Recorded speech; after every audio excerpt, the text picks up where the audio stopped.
தமிழுக்கு அமுதென்று பேர், அந்த தமிழின்ப தமிழ் எங்கள் உயிருக்கு நேர். ஹலோ ஃப்ரெண்ட்ஸ், எல்லாரும் எப்படி இருக்கீங்க? நல்லா இருக்கீங்களா?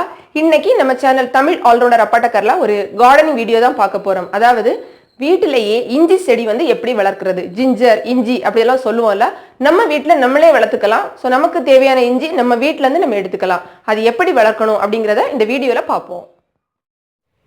இஞ்சி செடி வைக்கிறதுக்கு நம்ம சாதாரண மண் பயன்படுத்தலாம். அதாவது உங்கள் வீட்டு பக்கத்தில் என்ன மண் கிடைக்குதோ அதை எடுத்துக்கோங்க. 1 பங்கு உரத்திற்கு 2 பங்கு மண் சேர்த்துக்கோங்க. மணலும் சேர்த்து போட்டிங்கன்னா ரொம்ப நல்லது. உரம்னு பார்த்தீங்கன்னா இயற்கை உரங்கள், மண்புழு உரம், இது எல்லாமே நீங்கள் போடலாம். இஞ்சி நம்ம கடையிலேருந்து வாங்கும்போது இந்த மாதிரி தான் இருக்கும். இதில் சின்ன சின்னதாக நிறைய கண்கள் இருக்கும். இந்த இஞ்சியை நம்ம அப்படியே போட்டு வச்சுருந்தாலும் சரி, இல்லை ஃப்ரிட்ஜில் வச்சிங்கன்னா கொஞ்சம் ஃபாஸ்ட்டாகவே நமக்கு கண்கள் வளர்ந்து வந்துடும். அதுக்கப்புறமா அந்த கண்களோட சேர்த்து கொஞ்சம் இஞ்சியையும் சின்ன சின்ன துண்டுகளாக கட் பண்ணி நம்ம வைக்கலாம். இப்போ நான் இன்னொரு துண்டு இஞ்சி எடுத்துக்கிறேன். அதில் கொஞ்சம் கண்கள் நல்லா வளர்ந்துருக்கு. கொஞ்சம் கண்கள் வளர்ந்ததுக்கு அப்புறமா தான் நம்ம வைக்கணும். பாருங்கள், இது நான் சமையலுக்கு பயன்படுத்தின பிறகு எனக்கு மீதம் இருந்தது. பழைய இஞ்சி தான், ஒரே ஒரு துண்டு இருக்குது. நான் அதை வைக்கிறேன். இதில் நம்ம எப்படி வைக்கணும்னா, அந்த மண் சின்னதாக ஒரு குழி தோண்டி நம்ம அதில் வைக்கணும்.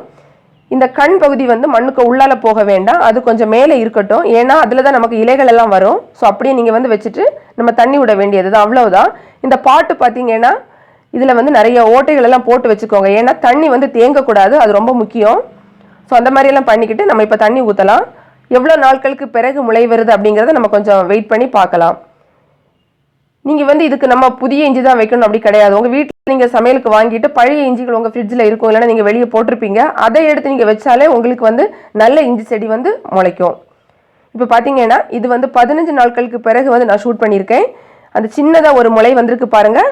ஆனால் கலர் அப்படியே அதே கலரில் தான் இருக்குது. பச்சை கலர் இன்னும் வரலை. சின்னதாக ஒரு முளை மட்டும் வந்திருக்கு. திரும்பவும் ஒரு 2-3 நாட்களுக்கு பிறகு எடுத்தது. இதில் அந்த முளையோட கலர் மட்டும் சேஞ்ச் ஆகிருக்கு. பச்சை கலர் வந்திருக்கு. ஆனால் இலைகள் எதுவும் நமக்கு இன்னும் வரல. நம்ம இன்னும் கொஞ்சம் வெயிட் பண்ணணும். இது திரும்பவும் ஒரு 3-4 நாட்களுக்கு பிறகு எடுத்தது. அந்த முளை பார்த்தீங்கன்னா கொஞ்சம் நல்ல லெந்தியாக வந்திருக்கு.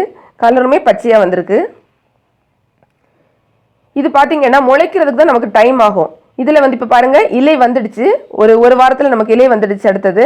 ஆனால் அந்த இலைகள் இன்னும் விரியவே இல்லை, கொஞ்சம் சாய்வாக அந்த மாதிரி இருக்குது.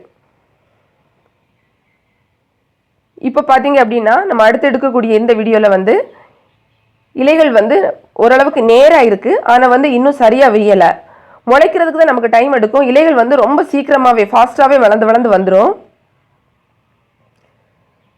முளைக்கிறது பார்த்தீங்கன்னா 15 நாள், 20 நாள், 25 நாள் கூட ஆகலாம் உங்களுக்கு. இது திரும்பவும் ஒரு 2 வாரங்களுக்கு பிறகு எடுத்திருக்கேன். இலைகள் எல்லாம் நல்லா விரிஞ்சிருக்கு. சூப்பரான ஒரு இஞ்சி செடி வந்திருக்கு. இந்த இஞ்சி செடி நம்ம எப்போ அறுவடை செய்யணும்னு பார்த்தீங்கன்னா 5-6 மாதங்களுக்கு பிறகு தான் நம்ம அறுவடை செய்ய முடியும். அந்த கலர் மஞ்சள் கலர் ஆகி செடி கொஞ்சம் சாய ஆரம்பித்த பிறகு தான் நம்ம அறுவடை செய்யணும். இதே மாதிரி வேறு ஒரு சில கார்டனிங் வீடியோஸ் நம்ம சேனலில் போட்டிருக்கேன். பார்க்க விருப்பப்பட்டீங்கன்னா சேனல் பிளேலிஸ்ட்டில் கார்டனிங் அப்படி இருக்கும், போய் பார்த்துக்கோங்க. இந்த வீடியோ உங்களுக்கு பிடிச்சிருந்ததுன்னா லைக் பண்ணுங்க, உங்க ஃப்ரெண்ட்ஸ்க்கும் ஷேர் பண்ணுங்க. மேலும் பல வகையான தகவல்களுக்கு நம்ம சேனல் தமிழ் ஆல்ரவுண்டர் அப்பாட்டக்கரை மறக்காம சப்ஸ்கிரைப் பண்ணுங்க. கூடவே பக்கத்தில் இருக்கிற பெல் ஐகானை கிளிக் பண்ணிக்கோங்க. புத்தம் புதிய வீடியோக்கள் உங்களை தேடி வந்துகிட்டே இருக்கும். தேங்க்ஸ் ஃபார் வாட்சிங். நன்றி, வணக்கம்.